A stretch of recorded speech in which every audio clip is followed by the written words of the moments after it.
Batu Umo, kilala sa katawagan ng cave pearl o perlas ng lupa, at kilala rin sa katawagan na white liklay.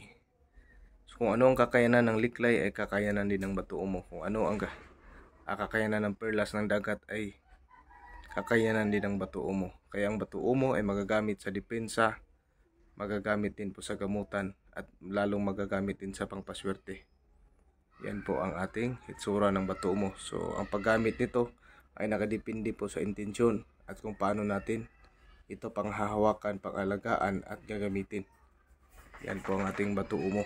So isample ko po sa inyo kung ito gagamitin nyo bilang pangpaswerte. Maghanap kayo ng paraan na pwedeng ikwintas o di kaya ilagay nyo po sa kanang kamay ninyo.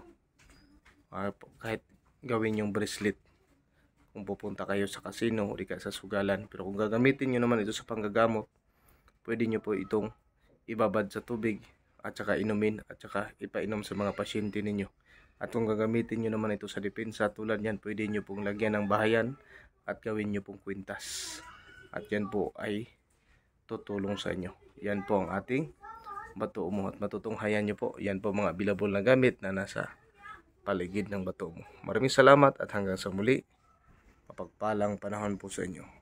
Again, ito po ang Batu Umo sa kilala sa katawagang cave pearl o pangpaswerte, kagaya ng perlas ng dagat, at tinatawag din ng white liklay na pangrebelta, panggamutan at naghahatak din po ng panghanap buhay at magagamit sa depensa. Isang mapagpalang panahon. Once again, ito tagapaglingkod nyo, Karunungan ng Diyos, Ikitinit Martial Arts. Maraming salamat sa walang sawang tagapagsuporta. At sana mahiling ko sa inyo ang pag-like, share, subscribe po sa video natin ito. Hanggang sa muli at maraming salamat.